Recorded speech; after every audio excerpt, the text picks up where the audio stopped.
Okay, welcome back. So, right now we need to start moving through the play and not looking so much at the details, but looking how the plot starts to build very rapidly. There's a building of tension and a building of speed to bring us to the final two acts of the play. The speed is not only the speed of my lesson as I move through this, but the plot itself demands speed and a sense of urgency. If we go to just the end of Act 3, after the friar and the nurse have kind of berated Romeo, be a man, then at the end of this act, we have something that speeds up the plot quite a bit in scene 4.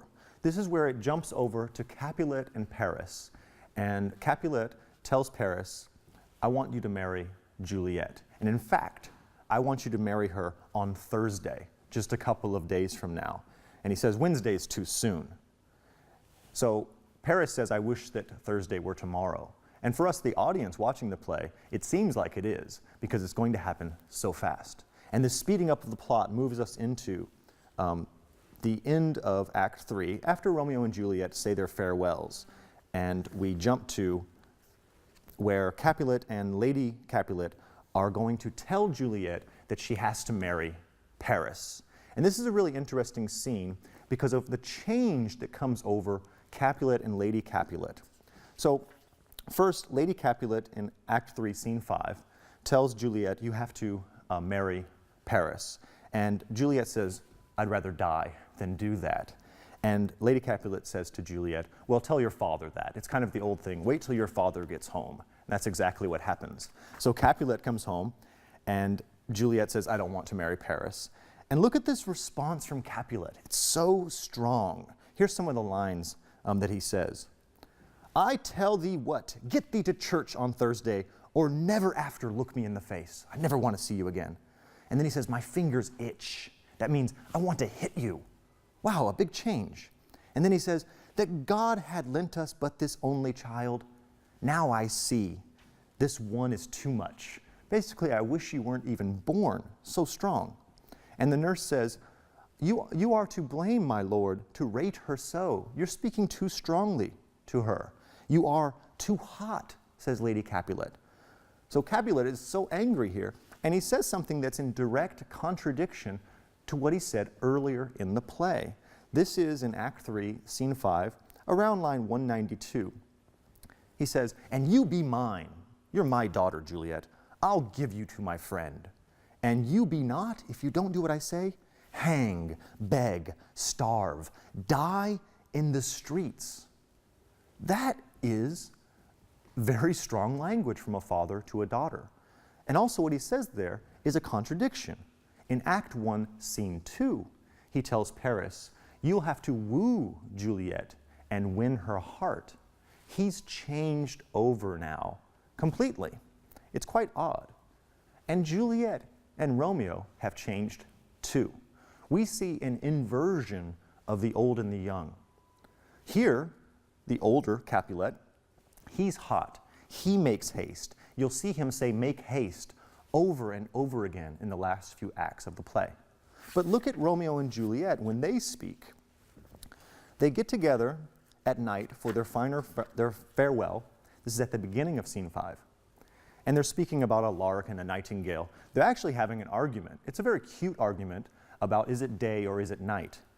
And in Scene 5 at the very beginning, Juliet says, it's the nightingale. And Romeo, it's the lark, and goes back and forth until the end of Juliet where she says, it is the lark. And she ends up agreeing with Romeo. And then look at what they say right before Romeo leaves. On line 51 in Scene 5, Juliet says, oh, thinkst thou we shall ever meet again? Now you would expect these two young characters to be just crying, oh, we'll never see each other again, so hopeless. But it's not like that. Look what Romeo says to her. I doubt it not. Very mature to say that. And all these woes, all these things we're feeling now, for sweet discourses in our time to come. Do you see how mature that is? Earlier, he shuts himself in an artificial night. I don't want to talk to anybody, runs away, not communicating with his friends, not telling his father how he feels. But now he says, you know, all these problems we're going through, Later in life, we're going to laugh about them. That's maturity. But look at Capulet and Lady Capulet. I want to hit you. I hate you. I hope you die in the streets. And hurry, hurry, get married. The exact opposite. There's been a switch here in their characters. So now we know that they're going to get married. And at the end, Juliet says, okay, fine, I'll marry him. But she lies to her parents. And this lie, actually, I think it marks the break for Juliet from her parents, that she becomes her own person now, and she's going to do what she wants, no matter what her parents say. I'd also pause here and think about how this idea of Romeo and Juliet applies still today. In psychology, we have a psychological effect, and we call it the Romeo and Juliet effect. The Romeo and Juliet effect is very simple. Basically, it's the idea of parent-children relationships. When a parent tells you, you can't do that, the child wants to do it more. Or when the parent says, you know, you should really do that, the child doesn't want to do it. You might have noticed this in your own lives, I'm not sure, but especially when it comes to love. If the Romeo and Juliet effect says that when your parents don't like your boyfriend or don't like your girlfriend, it makes you like them more. And we can see why that effect comes from this play, because it's exactly what happens. Okay, when we go into Act 4, what Juliet has done is she has lied to her parents. She has said, I'm going to see Friar Lawrence to confess and to pray. But actually she's lying. She's going to see Friar Lawrence so that she can arrange to be with Romeo. This too marks Juliet's move away from her parents. It reminds me of a child who would say to their parents, oh, I'm going to the library to study. But really they go with their friends to the shopping mall or go to watch a movie. This is what Juliet does. But when she goes to see Friar Lawrence, she bumps into Paris there. And they have a very interesting dialogue. Let's take a look at this before we end this lesson. This is Act 4, Scene 1. We have Juliet who enters, and Paris is there, and he says, happily met, my lady and my wife. And she says, that may be, sir, when I may be a wife. You might wonder, wait, she is a wife, she's married to Romeo. No, she's not, because they haven't consummated their marriage physically yet, only spiritually, not truly married. And when he talks to her, Paris says to her, do not deny to him that you love me. And Juliet says, I will confess to you that I love him. Now, Paris thinks that she's talking about that she loves Friar Lawrence, but actually Juliet is saying, I love him, Romeo.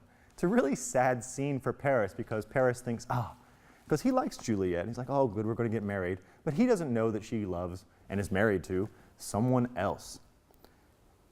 And Juliet says something that I think is a very wise thing to say and brings us to another theme that we can look at next time. She says, what must be, shall be. And Friar Lawrence says, that's a certain text. That's a certain text means that what you said is wise and true. What must be, shall be. In other words, cause and effect. Kind of like fate, but more like determinism. What happens in the past determines what happens today, and we have no control over it. And Juliet and Romeo are learning this lesson the hard way. Let's stop there for now.